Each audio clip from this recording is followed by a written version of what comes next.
Master Saul. Who are you? L'épisode 5 de The Acolyte a révélé le visage et l'identité du personnage masqué présumé être un Sith. Mais la série a également laissé entendre que ce personnage n'est peut-être pas le nouveau Sith de Star Wars. Bien le bonsoir, mesdames et messieurs. Nous sommes l'animation de la soirée. Les bandes annonces ont certainement ébouriffé certains lorsqu'elles représentaient apparemment un Sith, car beaucoup craignaient que cela ne signifie un retcon de la trilogie préquelle. Dans la menace fantôme, les Jedi expliquèrent que les Sith avaient disparu depuis un millénaire. Avec The Acolyte se déroulant 100 ans avant le film dans la chronologie de Star Wars, cela représenterait un changement important dans les films et séries. Cependant, The Acolyte a déjà prouvé qu'elle avait un certain nombre de tours dans son sac, et ce tour en est peut-être un autre. Malgré la révélation massive selon laquelle le complice de Mai, Qimir, est en réalité l'utilisateur masqué du côté obscur de la Force, un certain nombre d'indices suggèrent qu'il n'est peut-être pas un vrai Sith. Bien que Qimir, également officiellement appelé l'étranger et déclaré que certains pourraient le qualifier de Sith, il n'a pas confirmé qu'il s'identifie comme tel. Au contraire, cela pourrait être un commentaire sur la compréhension limitée que les autres, y compris les Jedi, ont des utilisateurs de force qui ne relèvent pas du binaire Jedi ou Sith. Cette idée a déjà été introduite dans la série, puisque les sorcières de Brentok expliquèrent à Mai et Osha qu'elles devaient s'exiler car leur pouvoir était craint. Il serait particulièrement étrange qu'un Sith ne revendique pas ce titre s'il lui appartenait réellement de le revendiquer. Même Palpatine a facilement admis être un Sith malgré des années de tromperie une fois sa ruse terminée. Si Qimir était vraiment un Sith, il aurait sans aucun doute été fier de le dire carrément plutôt que de dire que les Jedi pourraient le percevoir de cette façon.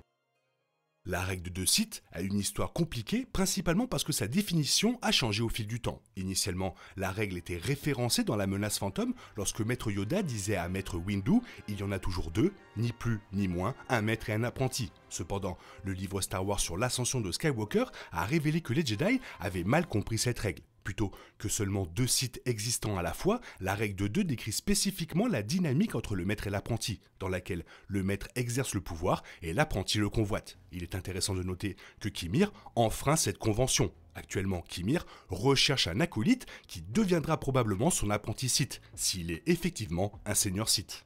Cependant, cet échange de pouvoir se produit généralement lorsque le maître de l'apprenti est encore en vie, car l'apprenti usurpe directement le maître. Qimir est une anomalie significative en ce sens, car il semble être un agent libre à l'heure actuelle. Il n'a ni maître Sith, ni apprenti Sith. Cela rend douteux que l'étranger soit réellement un seigneur Sith. Comme Palpatine l'a clairement indiqué, les Sith ont toujours une ligne de succession claire, mais la solitude de Qimir suggère le contraire.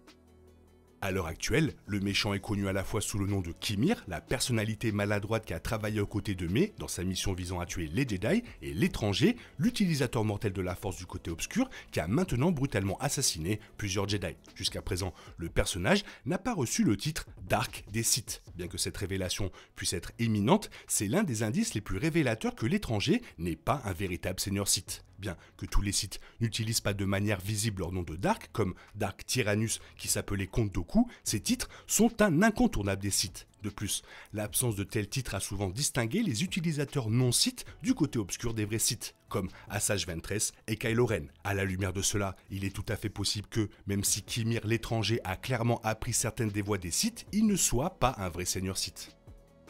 La Jedi Padawan Jeki a brisé de manière folle le casque de l'étranger au milieu de la bataille, exposant son visage et donc son identité. Mais cela a néanmoins été rendu possible par la première révélation de l'étranger. Avant cela, Qimir dissimulait son identité avec suffisamment de succès pour que Mai n'ait aucune idée qu'elle travaillait aux côtés de son maître depuis le début, et les Jedi n'ont pas senti l'obscurité en lui lorsqu'ils ont rencontré Qimir pour la première fois. Cela rend d'autant plus confus que Qimir a décidé de s'exposer. En attaquant les Jedi, même masqué, l'étranger s'est révélé et a risqué une véritable exposition, ce qui s'est finalement produit. Cette décision, sans doute bâclée, semble tout à fait contraire à la voie des Sith. Il n'y a peut-être pas de meilleur exemple que Palpatine, qui est resté infiltré avec succès pendant des années, infiltrant le Sénat au plus haut niveau. Ce geste presque impulsif de Qimir suggère qu'il n'a pas la patience et le sang-froid d'un vrai seigneur Sith.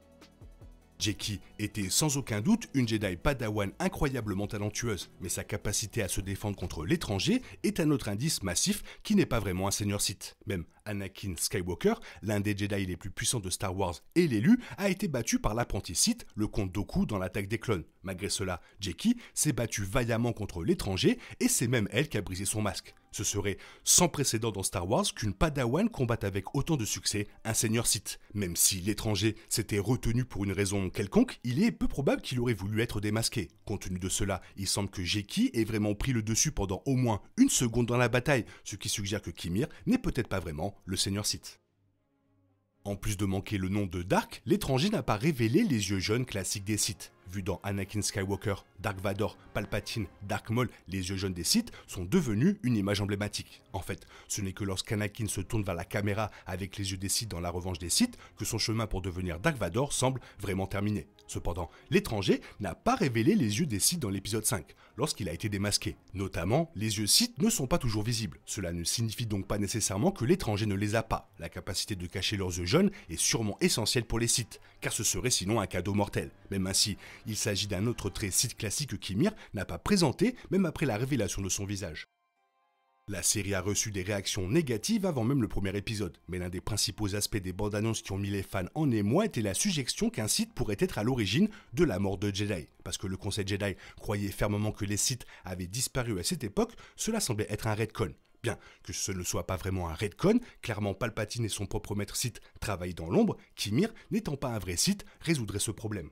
Il est tout à fait possible et fort probable que Qimir ait appris les voies des Sith, peut-être en tant qu'indépendant, mais ne soit pas lui-même devenu un Sith à part entière. Cela expliquerait un certain nombre de ses contradictions et laisserait inchangées les affirmations faites par les Jedi dans la menace fantôme. Cela pourrait également créer des alternatives intéressantes, telles que la possibilité populaire que l'étranger soit le premier chevalier de Ren.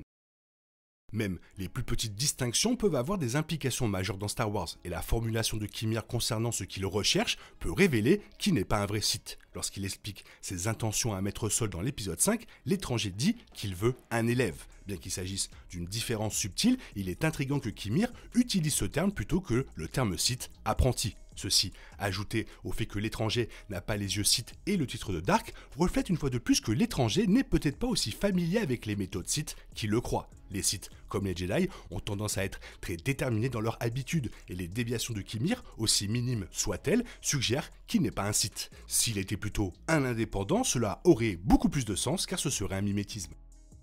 Bien que l'âge de l'étranger n'ait pas été révélé, il serait un peu surprenant qu'une personne aussi jeune que lui soit le maître Sith. Il serait beaucoup plus probable qu'il soit l'apprenti Sith, mais la série suggère qu'il n'a pas de maître actuellement. Il n'y a bien sûr pas de règle stricte concernant l'âge d'un seigneur Sith, mais Qimir serait une valeur aberrante du moins en termes de ce qui a été montré à l'écran. L'âge a également d'autres implications, dont Qimir a exposé bon nombre d'entre elles. D'une part, sa décision de s'exposer reflète un certain degré de manque de jugement et même de négligence, ce qui serait inhabituel pour un maître Sith. D'autre part, il y avait quelque chose de presque suppliant dans la façon dont il parlait à Maître Sol de ce qu'il voulait, ce qui est loin de la manière froide et dominatrice de Dark Sidious. L'un des aspects clés de The Acolyte qui le distingue des autres films et émissions Star Wars est qu'il s'agit d'un mystère. Les bandes annonces de la série suggéraient que le mystère concernait celui qui tuait les Jedi. Cependant, The Acolyte a très rapidement identifié le tueur comme étant May. Les mystères de la série incluent plutôt ce qui s'est réellement passé sur Brentok 16 ans auparavant, ce qui n'a pas encore été révélé, et qui était le Sith masqué. Avant l'épisode 5, The Acolyte laissait déjà fortement entendre que Qimir était secrètement un Sith. Même si c'était toujours excitant de voir cela confirmé, cela semblait être une solution trop simple pour une série construite sur le mystère. De toute évidence, il y a davantage dans cette histoire qui n'a pas encore été révélé. Bien que cela n'ait pas encore été confirmé d'une manière ou d'une autre, ceci et les autres indices sur l'étranger suggèrent jusqu'à présent que Qimir n'est peut-être pas un Sith dans Acolyte. Malgré que l'acteur ait révélé qu'il était un seigneur Sith par interview, il pourrait simplement le penser et pourrait rencontrer un vrai Sith à la fin de la saison. Faut pas oublier que l'acteur a menti pendant 2 ans d'interview. Donc, toi, qu'est-ce que tu en penses? Fais-moi part de ton avis dans la zone commentaire, sinon il est temps pour toi de reprendre le cours normal de ta vie. On se retrouve bientôt pour une nouvelle vidéo. Bisous bisous, bye bye, que la force soit avec toi. Il est impossible de compter sur les autres de nos jours, on est obligé de tout faire soi-même. Je me trompe? Rien de grave, j'avais tout prévu. Où va le monde, je vous le demande.